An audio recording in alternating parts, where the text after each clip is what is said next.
Hi. What is this? We're not interviewing each other about Sequest DSV or any of the other water-related things. So watch it with that drink. Need band, at any moment. Anyway, Hi. we are joined here today by the... Who are you again?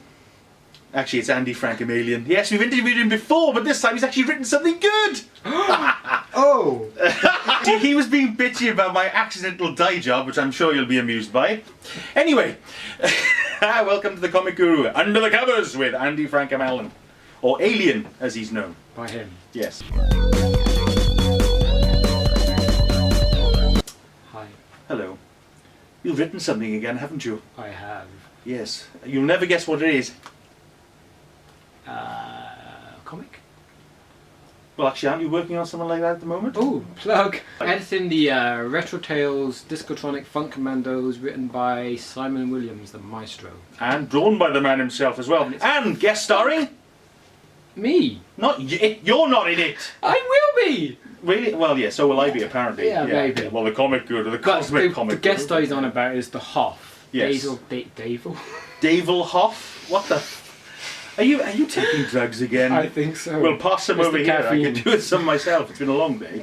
Long day? Yes, David Hasselhoff. Yes, otherwise known as Nick Fury. Otherwise known as Nick Fury? Michael Knight.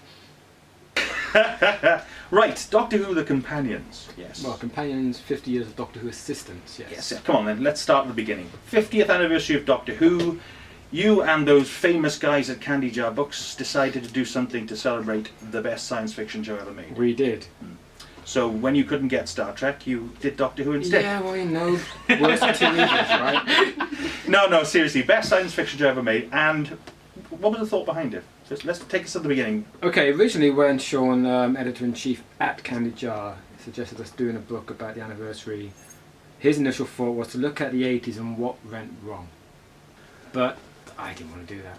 Yeah. Yeah. So I just said to him, no, It's very no, negative, isn't it, that sort of idea? It's just, Yeah. it could have been interesting, but I think it would have been too niche. Only the real fans would be interested, frankly. Yeah. You know, general fandom, they're not going to care. So I said, no, Companions, let's show it's actually a whole one series. It's not New Who, Old Who. It's one long adventure.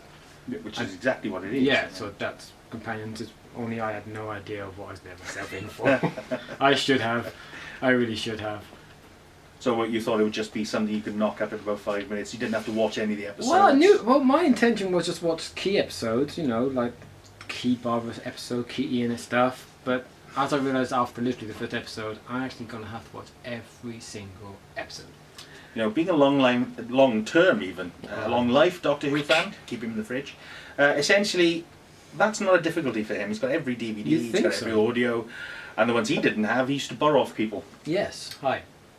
Anyway, essentially though, that's a mammoth undertaking beyond belief, in fact. Actually. Oh, it really was. It Yeah. took me months and months and months. I mean, not just the TV, because, you know, that's fairly simple, kind of.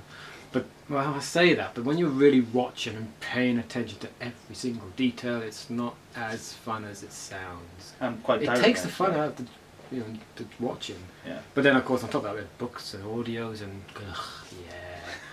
mission. Now I have actually, believe it or not, read some of this. It's quite unusual for me. Last time you didn't read any of it. Not that. I mean, I read the front cover. What more do you need? I mean, You read the title. Yeah. But anyway, the truth is, it's got a lovely sort of brisk style to it. It's informative. It's fun. It doesn't slow down in any way, shape, or form, and it pulls you through the history of the Doctor almost via his companions. Which was the plan. Yeah. So, yeah. Obviously, you can't include everyone. Or maybe you can. But I mean, what are your thoughts? How did you actually put it together? How did you choose which were companions, which weren't? I mean, really. Okay, tell us. basically, like I said in the introduction of the book, I was following the intent of the production team at the time. So, for instance, with Katerina in the 60s, the intent was she would be a companion. Even though she only survives 6 episodes, I think it is, she was still intended as a companion. So therefore, she's a companion. For example, Sarah Kingdom, who came around the same time, she was not intended as an ongoing companion. She was just for that one story only. So, as much as fandom generally now consider her a companion, for the intent of this book, she's not. Although obviously she's still mentioned because she's still got a pivotal role in the ongoing story. Yeah. So that's how I was looking at it. Same as in New Who with all the David Tennant specials, Adelaide Brooke, not a companion. What was it? Lady D'Souza? Yeah. I forget. Christine D'Souza, not a companion. Wilfred Mott, technically not a companion. Really? Although because he's not written to be a companion. Well, but in the end, he was actually given the opportunity to become the companion. In a sense, yeah. And he that was became a companion for that that story, well, but yeah, not that was the whole intent. point. Yeah, but he wasn't wasn't it? intent as an ongoing. Well, he knows he's in the book because he's still connected to Donna. Yeah. So he's still integral, but he's not technically a companion for the Okay. content of this book anyway. Okay. You know, because you have to draw a line, because otherwise, if you include every single person who's a one-off companion, man, it would have Well, been that's like every person 10, you ever met in yeah, every episode, it'd be like isn't it? Yeah, I at least suppose. 10 volumes, and Yeah. frankly, we didn't have the time. So, I mean, what you're actually saying is you dealt with all of the TV companions in a definitive way, Hopefully, yes. and the actual spin-off companions, things like Yes. the audios, the novels. Well, that was important to me because certainly from 89 through to 2005, Doctor Who only existed in the expanded universe. Primarily books initially, then Big Finish came out with their CDs as well. Yeah. And these companions are part of the evolution of the companion. I mean, Rose, Don, all this lot, they wouldn't be who they are now if it weren't for people like Fitz and Sam Jones and Izzy and Bernice. Characters like Evelyn. Evelyn's different because she's created to fill a gap that doesn't technically exist, whereas Bernice and Fitz and all, they were there at the time, part of the ongoing evolution of the companion. Evelyn, Erimem, Hex, all these are created after the event, so they fill a gap that's not quite the same. I mean, they're still important, but not on the ongoing sense. Evelyn, of course, she's different because she's also a very old woman, Yeah. so it played a very different angle. But Don't you think that when they introduced an older woman, they actually created probably a way forward for bringing Donna in, for instance, who was much, much older than any of the companions that have been in since the new series, and bridges the gap between sort of the younger companions who are kids who are totally in love with the Doctor, and actually those companions like Donna, for instance, who's actually his equal, not so much intellectually, but actually old enough and wise enough within their own See, I would say spectrum. I would say Evelyn is more like a template for Wilf. Really? Well, because the age gap. Donna's more, by Russell's own admission, more of a case of how Barbara would be today, in terms of age. Ah, I see. Because Okay. apparently Donna's character is more or less the same age Barbara was back in the day. Hmm. So that's the dynamic. Whereas the Doctor and Wilf have a very paternal relationship. But it's actually reversed. The Doctor is paternal to Wilf and not the other way around. Well, but then in the end of time, you've got this wonderful scene within the ship where, Wilf saying, the Doctor is saying to Wilf how he would wish Wilf was his dad. Even though the Doctor is hundreds and hundreds of years older, Yeah. he was very much emotionally seen at that point the younger of the two, which is an interesting angle when you think he's technically hundreds. He's got experience that far exceeds Wilf by every possible way. It's funny though, I mean, you look at the way Matt Smith played him only a year later, and it's the exact opposite, and it's emphasised that the Doctor is actually the oldest. Yeah, but that's, so again, it's a new dynamic, and that's fun. But then I suppose that's why Evelyn, she created a slightly different dynamic. So she's important, absolutely important, because she shifts and shows a new dynamic between Doctor and And of course companion. she's worked as a companion with several different Doctors as well. Yeah, she's now appeared with two, I believe. Yeah. Obviously with Colin Baker initially, and helped to redress the balance of Collins. But also own helped character. soften Colin's character as well. Yeah. But then that's the good thing about the companions over the years. Throughout, since day one to now, they've all been about changing the Doctor. They influence the Doctor, they change him. Well, it's quite clear, isn't it, in the first 13 episodes of Doctor Who, the humans are actually the main protagonists of Well, yeah, they're the story. They're the narrative. Yeah. It's through them that we are seeing this story. Absolutely, Ian and Barbara And the Doctor's especially. really not a nice man No, in that he's first not. 13 episodes. But then that's how Doctor Who's always been. I mean, even today, it's always through the eyes of the companion. Yeah. And why the companions are so important to Doctor Who, because it's through them we see the adventure. They ask the questions. They're the ones we relate to more than the Doctor. Well, that's how it should be. I feel the recent years it's been I'm less just so. disagree with you. That's I fine. You think- can yeah, disagree. yeah. I know you rate. You're wrong. Even I'm always Stevie- related to the Doctor. You know that, but Anyway. generally that's the companion's role. Yeah. They are the viewer. Well, yeah, they're the actual way into the story Yeah. and the human reaction against things that are alien and unexplainable. But like we said, they are the one who changed the Doctor from day one. Barbara in Edge of Destruction. Well, that's amazing, that I story. mean, where he's got so against her and she literally slaps him down verbally. But to be honest, that's more like an Ibsen play, that entire two-parter, isn't it? An Ibsen play? No, but you don't know Ibsen? Carl Ibsen? Playwright? No. It's all very sort of, at angles. It's all sort of people reacting but not emotionally against each other, but to the environment. It's all very stylized. It's all actually very emotional, but everything's boxed. Okay, yeah, I can see that. And that particular story plays so unlike every other Doctor Who story that you will see in that first item. Well, sure, and probably since, frankly. It's just, there's no one else in it, just the regulars, and that is it. I mean, that is the only time that's happened. So that shows the strength of the characters, how much faith even then they had in these characters. But an impressive performance. None of the companions were people who were ill-formed, ill-thought out. They were this is the funny thing spot on. about companions of Doctor Who is that, certainly in the earlier days, they always start off quite strong, mostly.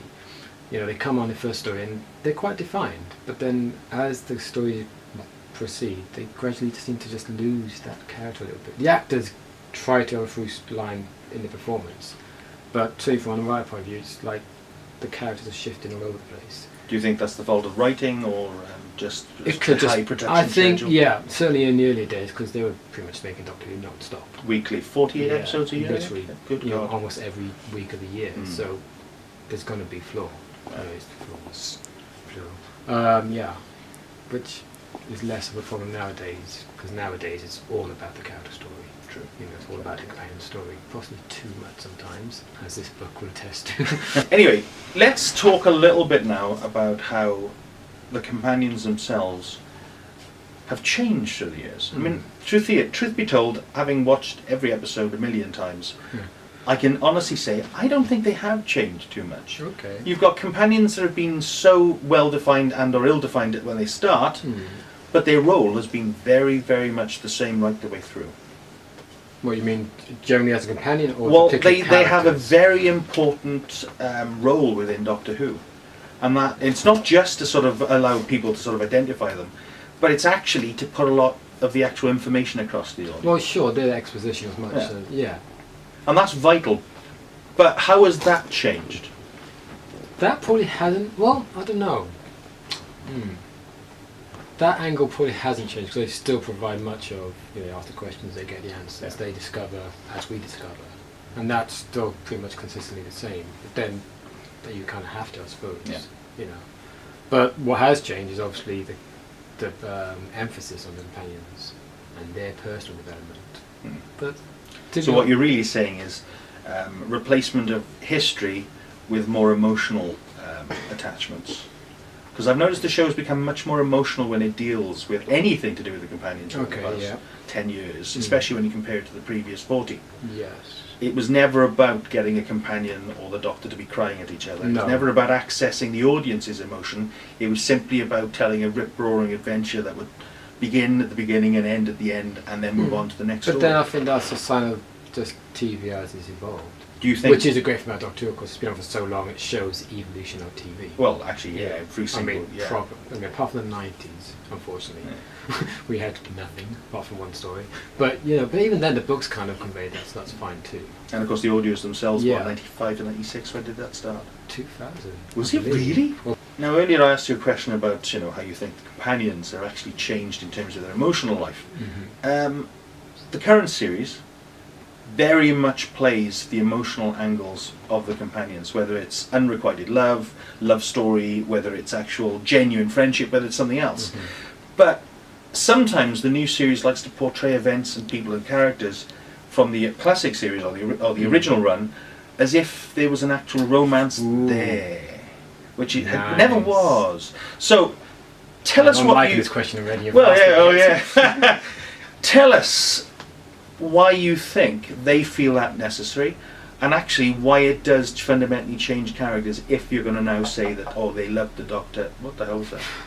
My phone knocking. I'm going to slap you. Turn the fucking thing off. Of course, we know what you know what I'm talking about. Yes. Talking about how Joe is supposed to have seen the Doctor, and we're talking about how Sarah Jane is supposed to have seen the Doctor. Now, the truth is, I remember watching those original Sarah Jane episodes and the Joe Grant stuff, and besides the personal affection between the actors involved, there was nothing, not even remotely implied. No, absolutely not. So, give us your take. See, the Sarah one I've always had a bit of a bugbear about anyway, because, like you just said, during the time with the Doctor, there's not a romance. They were best mates, and that's quite clearly how they saw each other. I mean, even to the end when they're saying goodbye, I mean, the heartache's there, absolutely. But Sarah in love with the Doctor, which is how it seems to be suggested to be in School Reunion and since, no, absolutely not. And to me, the way I look at it, I forget if I do that in the book, I might suggest it, but to me it's maybe that she's built up this romantic idea of the Doctor, because from her point of view, she doesn't remember 5 Doctors, for instance. So from her point of view, she hasn't seen the Doctor for 23, 24 years, which is a hell of a long time. So not the 3 or 4 times that she's met him in the novels. No, you know, from a TV point of view, and it quite clearly states that last time she saw him was when he dropped off at Croydon, which wasn't Croydon, of course. It was next to Croydon.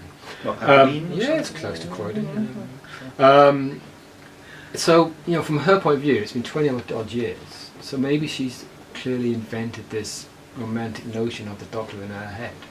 Or alternatively, all 3 or 4 times that she got killed in the novels, or the audios, or faked her own death, it's the Time War. Of course. Yeah, it all happened. But either way, it doesn't explain. Certainly, from a narrative point of view, there's no explanation on TV to suggest why this shift has occurred in her. Really. So you kind of have to extrapolate of why it may be. A friend of mine did suggest that maybe, you know, because she does say this line how when he's asking if there's ever been anybody else, she goes, well, you know, there was this guy once and he's a tough act to follow. Yeah. A friend of mine did suggest that maybe she's, you know, when you meet the perfect man, there's nothing, you know, like almost like a father figure. Yeah. You know, there's no one who compares. And maybe that angle. But that's not how it plays on TV. That is stretching it. I think so. I think that maybe she's just created this romantic notion in her head, because 20 years, it's a long time to not see somebody with that big an impact in your life. You know. Well, it was certainly impactful when you see the episodes. That moment she stops in front of the TARDIS. God, yeah. I mean, it gives me goosebumps. Yeah. Again, that scene is the defining moment of the new series for me. Absolutely superb. Know. But it does shift Sarah Jane as a character, which it's slightly annoying. It works in context, but in context of the entire series, how do you deal? I mean, bring you back a little bit. How do you deal? Bring me back.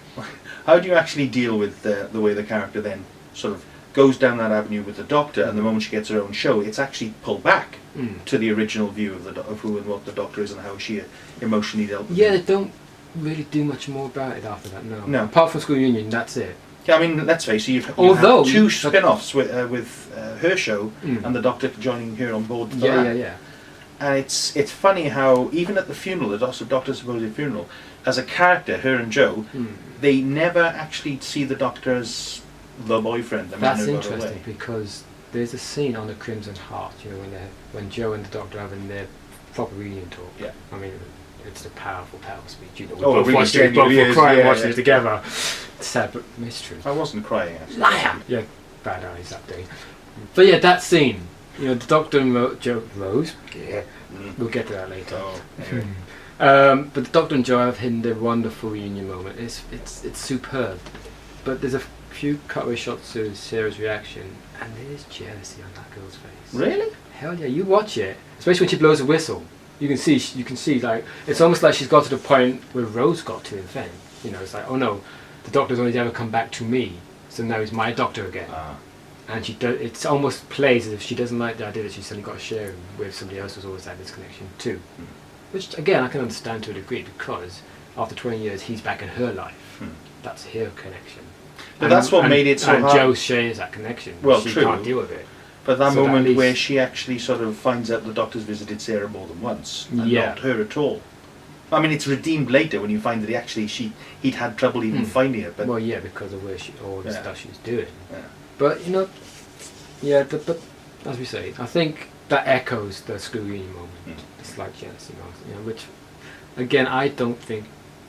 It does. Like I mean, that's Russell. Like I mean, Russell likes to... It's more important for us to get the emotion right, it feels, when you watch some of his work, rather than anything else. And that's fine too, because again, that's how drama's played out nowadays. It's about the emotion, because society are much more aware of the emotions than they were back then. So even it's essentially to give the audience a hit. Yeah, and it works. No. I mean, good example, and I've never made this a secret of this, I'm not a fan of Rose. Nothing against Billie Piper, she does an amazing performance, and it makes perfect sense within the context of what's going on. But I don't like Rose, I don't like what she does as a Doctor, I don't like how he reacts. It's too against what the old series was about. It actually seems out of character as well for the Doctor but himself. it does fit in the sense of him coming back to his senses, and it does play out later, so it's fine. But I'm not a fan of Rose or their relationship. Okay, then tell us why. Because it's too cliquey. Every moment somebody else shows even a slight bit of attention to the Doctor, romantic or otherwise, Rose gets so jealous. And that's fine, because that's Rose as a character, but it's the Doctor who reciprocates that. And the Doctor shouldn't do that, in my view. He shouldn't be cliquey as well. That's not what the Doctor was always about. There is a companion who actually sort of acts against that. In fact, it doesn't seem to apply to him specifically, and that's Captain Jack. Yeah, that's interesting. But then, as I mentioned in the book, Rose is constantly playing these boys off each other. Well, not necessarily off each other, she's got them all on standby. She's stringing Mickey along through the entire of it. Yeah. And she's flirting like, words I can't possibly see on camera, with Jack, because at that point, it's quite clear, as much as she loves the Doctor and wants to leave him, she knows he's not that interested in her, certainly the Ninth Doctor anyway. Yeah. But then 10th Doctor comes along, it changes dramatically. I think the idea, though, was that he had imprinted on her. But that apparently, that was going to be a line that got cut, hence why his accent changed, all this other stuff, which is fine, But back to the original point is, as much as I don't like the whole Rose storyline, her final moments in Doomsday, phenomenally powerful. And even I'm like, oh my god, it's almost a magic moment where I couldn't stand the character. But his death and those final moments, you suddenly think, oh no, I feel so sad now. Because, but I was about that exactly, age. Yeah, exactly the same thing, where as much as you don't particularly like characters, suddenly you're like, oh, I'm going to miss them. So yeah, Russell knew what he was doing, and it worked every single time. I mean, emotionally... He never steered it wrong emotionally, did he? That's the one thing you can give to him. Perfect grasp of where the characters were. And we love Russell. Yeah. Come meet us. Yeah, come and actually, Russell, if you're out there, come and have an interview. I mean, we've met each other before. I'm sure you've forgotten it. Anyway. Right. Yes. That's Rose. You don't particularly like her for a variety of reasons. And I can sort of understand. I mean, I've read in the book, there are moments where she's just so utterly selfish and so utterly self-absorbed. A classic example when the surrogate companion who was later killed at the end of the story in, was it the first season, the end of the first season? Linda. Yeah, Linda. Linda Bouy. Yeah. Yes. But her reactions to her are really quite nasty. But yeah, with Linda, there's all this stuff going on where the Doctor's about to, I'm going to do this hotel way, la la la la. And Rose is about to say, well, what are you waiting for? And Linda says it, and Rose is there behind like, because she cannot stand the fact that, for one, that's exactly what she's like. And she probably doesn't realise she is, but she doesn't like because somebody else is doing it. But that's played off earlier anyway, when, even in End of the World episode 2, where the Doctor is flirting with Jabe. Like the Doctor, on episode 2, End of the World, he meets Jabe, and they're flirting quite, almost outrageously. Yeah. But kind of sweet too, actually. But even then, Rose's reaction, she doesn't say anything, but the look, and again, obviously he's planning this ahead, but there's the first crack straight away. So it's not like it's a new thing, it was clearly going somewhere. But that is a moment that actually felt forced, because it was too soon. She'd only just gotten into the TARDIS, she'd only just walked away. But then, where did that come from? I don't know, because then later in the episode she's all very much, oh my god, I've gone off with some man I barely know. Yeah. But clearly she got caught up in the emotion of the moment and totally dumps Mickey on the floor. What use to you? I'm off of him. Well, she instantly becomes proprietorial about the Doctor. Yeah, and it never stops. It never stops. It's actually rather insulting to Mickey, isn't it? But then Mickey allows himself to go through it. Frankly, he does. Until Boomtown, when he suddenly realises you know, you call me, I'm going to keep coming running to you, and I will, and he does.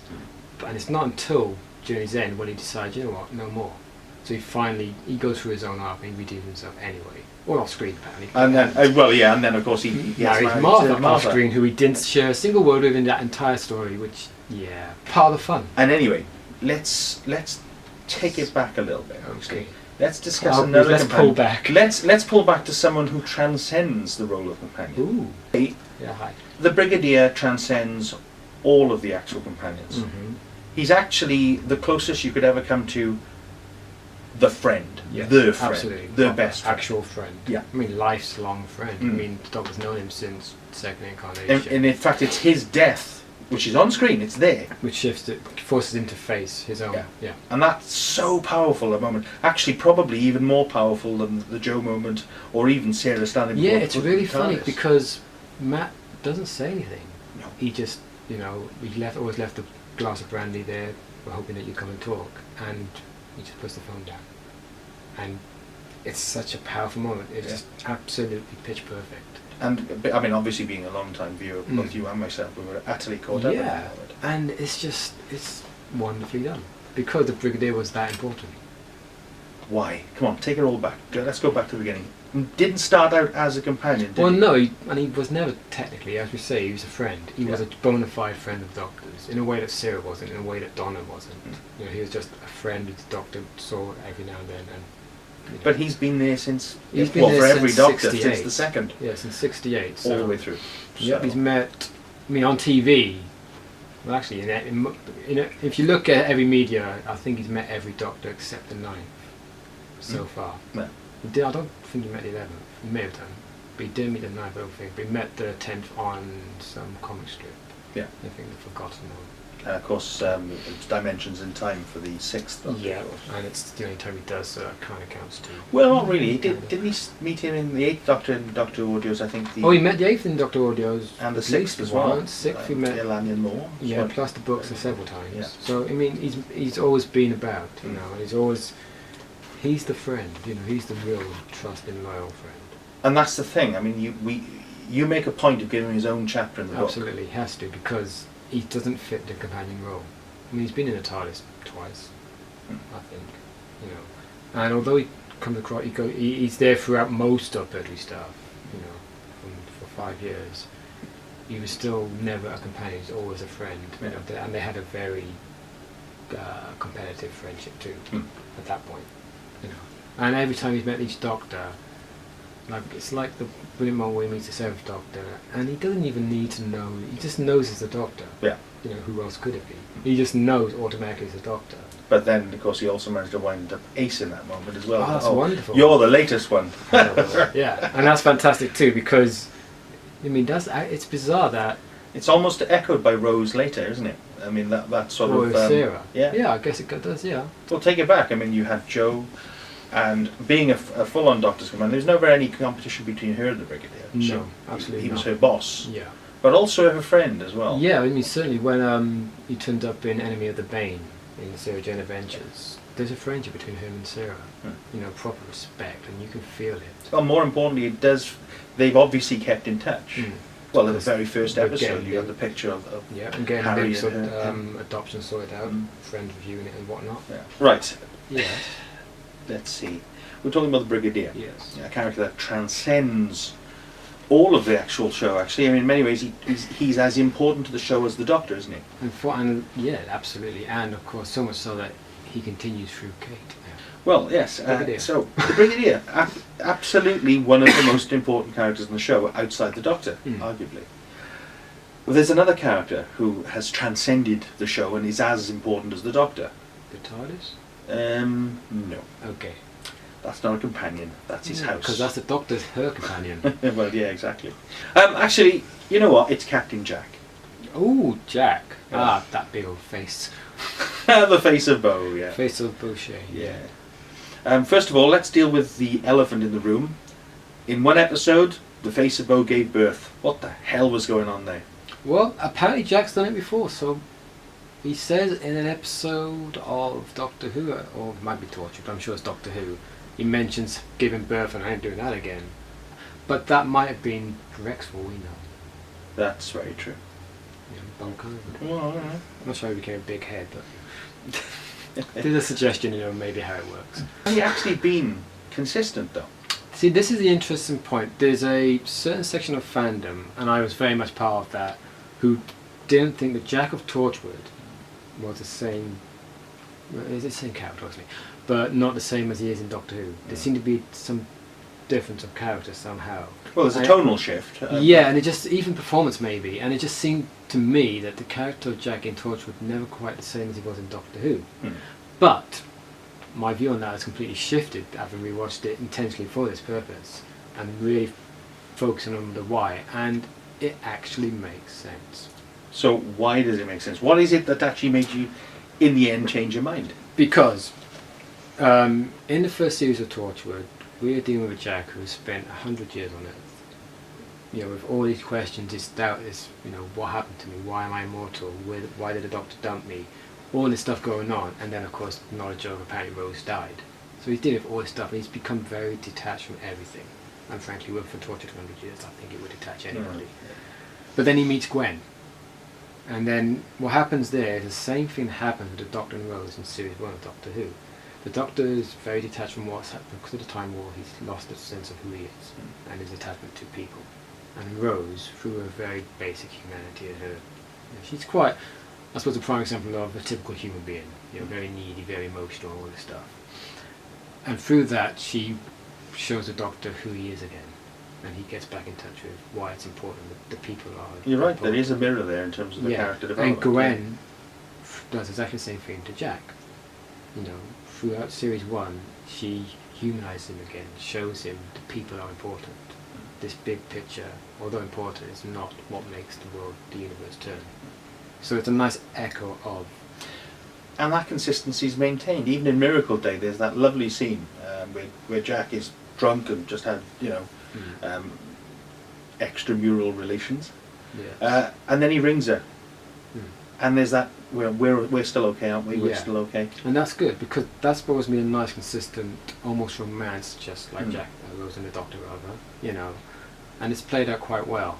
But the good thing is, then of course, when Jack finally meets the Doctor again, although frankly he could have met him earlier, because I'm waiting for him to correspond, doesn't quite scan. But he does meet him, he gets his answers, he gets all that, he finally gets everything he needs. And he comes back, more or less, the Jack we used to know. And curiously enough, the excesses of Series 1 Jack in Torchwood seem to diminish a bit too, because he becomes more the old Jack, which is good. But frankly. Does the Jack from Doctor Who, how do you think a character changes enough to make the death of his own grandchild later on? See, this is my problem, and I mention it in the book, because I use the Doctor's quote saying there should have been another way. Yeah. It's an infamous quote the Doctor once made when everything was destroyed. And it's true, because the Doctor, Jack, is an echo of the Doctor. Yeah. He's basically trying to be Doctor-like. Yeah. The way he's dressed with his flowing cloak, the way he's always name-dropping historical characters because he's travelled so much. Whether it's true or not, we don't know, but it's very Doctor-ish. And frankly, what he does with his grandson, the Doctor would not condone that rather.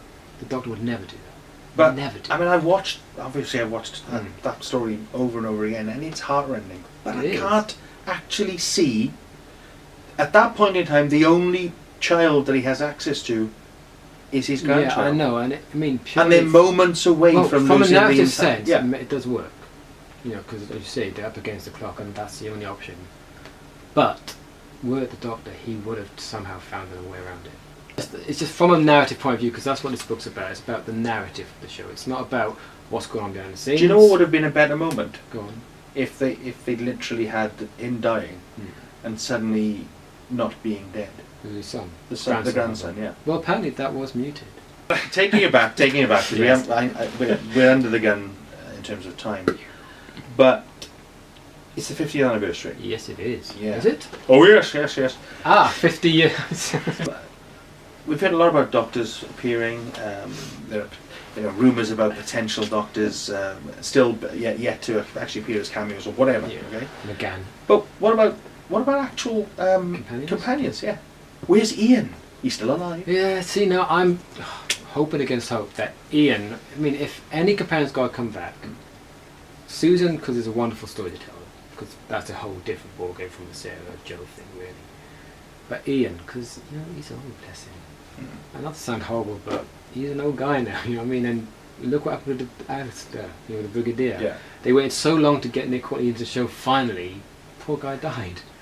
And do we want to see that happen again? No. Bring Ian back while you can. Yeah. I mean, he's in this story of Doctor Who thing, and that's great. Yeah. There's a couple of different cameos, including Caroline Ford. Apparently. Yeah, awesome, brilliant. But Ian, because this is a wonderful story to tell there, where he meets this young guy and he'll have no idea who he is until the last moment when he realises. It'd be wonderful. It's a nice point. It could be so. But I want Ace to come back. Do you know what? I want them all to come back. I want Ace to come back and help at Rose. Because seriously, Rose so proprietorial with the Doctor. Ace would not know that nonsense. She would knock this girl out and say, "Who are you? Yeah. Done with it.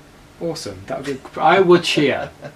I would cheer." So the role of the companion. We know what you know what the companion role was back when it started. Yeah. Very much, they were the real stars of the show. The Doctor was merely a Still guest pretty presence. much, and definitely the way it is nowadays. In many ways. Well, not really. The Doctor is the central point about which the whole show sort of I goes. suppose. Whereas Hartnell wasn't. He was Okay, important. okay. Now, where does the companion go in 50 years' time? I mean, Doctor Who will endure. No matter what anybody says, the show will never, some way. ever die. Even if it's not TV, it'll exist in some form because it's come to. Do you know what? Japanese shadow puppetry. What will be the role? I mean, will there be a companion? Will there be a computer-generated There's always image? going to be someone that people need to relate to. They'll be the window into the show, I think. And so you still think it's about relating, rather than actually sort of emoting? I think so, yeah. I mean, maybe a bit of both, but I mean, I'm fine with the way it is nowadays because it's TV as it is, and that's what we're at. But it's about people relating to these characters because at the end of the day, you look at all new fans and they relate to Rose, they relate to Donna, they relate to whoever, because that's always what it's been. But the irony is, a lot of them are actually picking up classic series DVDs and loving brilliant. it. And that's what this book's about too. Yeah, showing this all exists. This basically, at its heart, is telling people the story of the characters they haven't yet met. Yeah, because a lot of new fans who love Donna, whoever, they'll pick this up because I read about Donna. Yeah.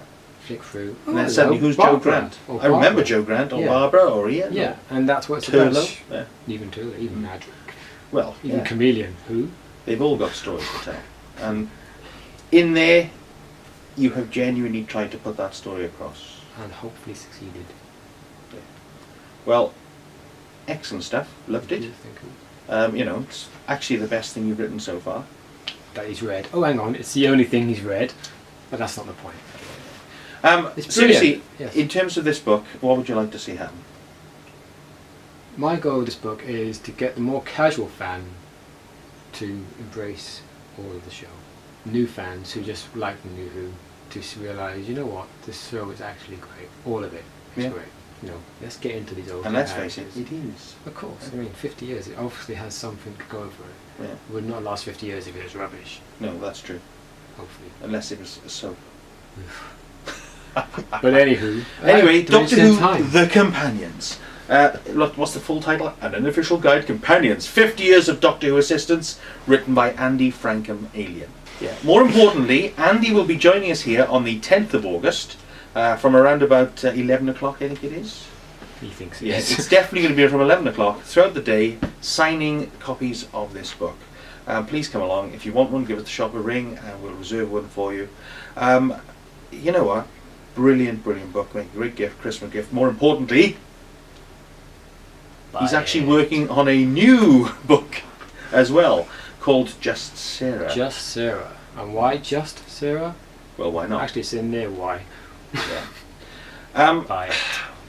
It's good. Get it. Goodbye. Bye.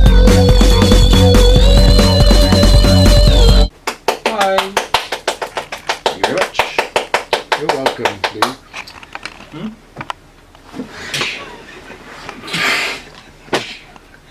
Did you continue that? Yeah. I hadn't stopped recording. Shut up! I'm being bashed. This type's not me on my Right, 14. that's it. I'm hitting your Vietnamese houseboy. Ow!